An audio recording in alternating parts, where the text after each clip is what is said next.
조선 후기 나라의 기틀이 어지럽게 흔들리던 시대에 한 사람의 임금과 한 궁녀 사이에서 피어난 사랑이 있었다.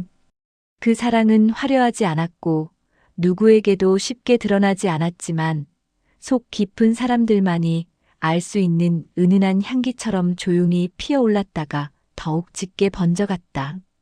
바로 조선 제22대 임금 정조와 훗날 그의 후궁이 된 의빈 성씨의 이야기였다. 성씨는 평범한 신분의 딸로 태어났지만 마음씨가 고왔고 말투는 조용했으며 작은 일에도 쉽게 감동하곤 하던 섬세한 사람이었다. 어린 나이에 궁에 들어와 바느질과 정리를 맡는 나인으로 살아갔지만 언제나 근면했고 누구에게도 상처 주지 않으려 늘 마음을 다해 행동했다.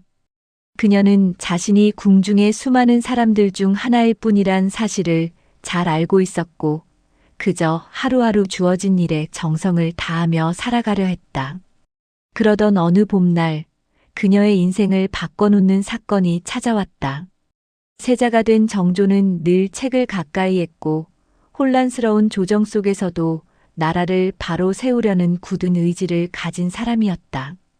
강직했지만 속은 누구보다 따뜻했고 남몰래 작은 것에도 마음을 쓰는 인물로 알려져 있었다.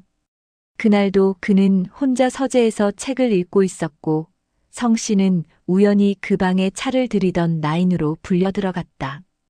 그녀는 임금 앞에서 눈을 맞추지 않았다.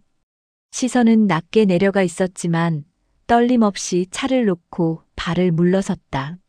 정조는 이상하게도 그 순간 눈길이 자연스레 그녀에게 머물렀다.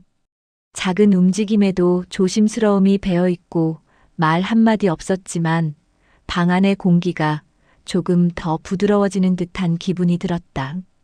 그 후로 그는 몇 번 더 그녀를 보게 되었고 매번 낯설었지만 편안한 감정에 스스로도 놀라곤 했다.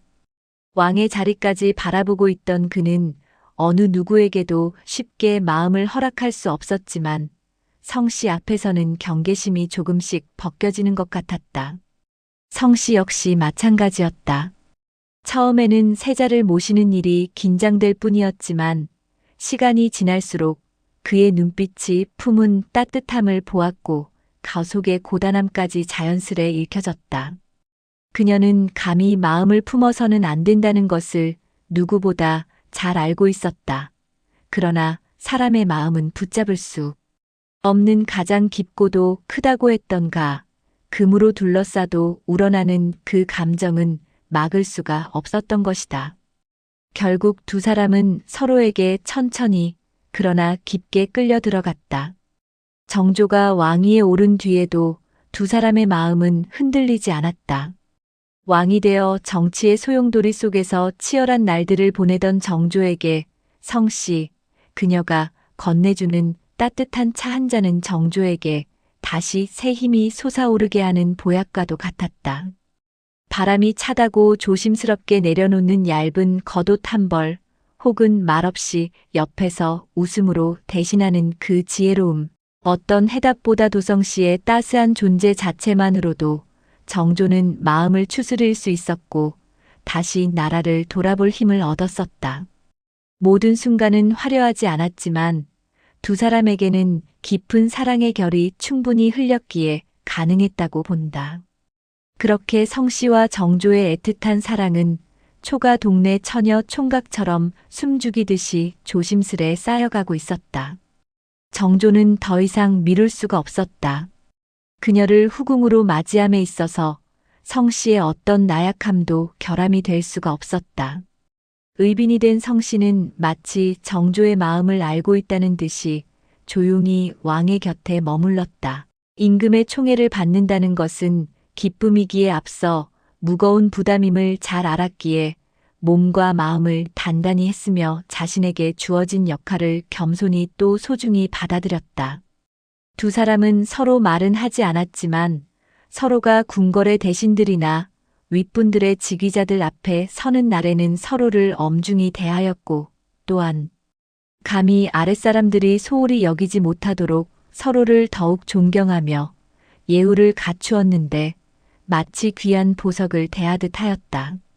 그런 와중에도 정조는 틈틈이 그녀의 손을 잡거나 잠시나마 짧은 대화를 나누는 순간들을 가지면서 사랑을 더 애틋이 하였는데 그 시간들이 오히려 큰 위로가 되었으며 최고의 기쁨으로 여기었다. 그리하니 왕의 용안이 날로 더 밝고 맑았으며 행복함이 저미는 옷깃까지 흘러넘쳤다. 그러던 어느 해 성씨는 아들을 낳았다. 정조에게 자식은 누구보다 간절한 존재였다. 어릴 적부터 뒤주에 갇혀 억울하게 죽은 아버지 사도세자의 이야기는 그의 가슴에 씻겨지지 못할 깊은 상처로 남아 있었고 그 상처는 나라를 올바르게 다스려야 한다는 불타는 의지가 되어 평생을 지배했다. 그런 정조가 자신의 피를 이은 아들 문효세자에게 품은 애정은 누구도 말릴 수 없을 정도였다. 그는 아이를 볼 때마다 미소가 먼저 번졌고 아기의 손을 보고 기뻐했으며 발을 보며 신기하여 했고 마치 개구쟁이 어린아이들처럼 기뻐서 어찌할 바를 몰라 했었다. 성씨는 그런 남편의 모습을 보며 더없이 행복한 마음에 눈시울을 붉히곤 했다. 하지만 하늘은 그들의 행복을 길게 허락하지 않았다. 아기 세자는 돌을 넘기기 전 병을 얻어 갑작스레 세상을 떠났다. 정조는 자신이 평생 겪어온 모든 고통보다 더한 절망을 느꼈다.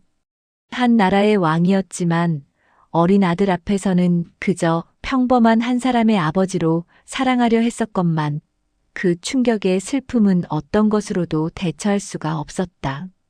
그는 밤새 아이가 누워있던 자리를 떠나지 못했고 성씨는 그 곁에서 감히 한마디의 위로조차 건넬 수 없었다.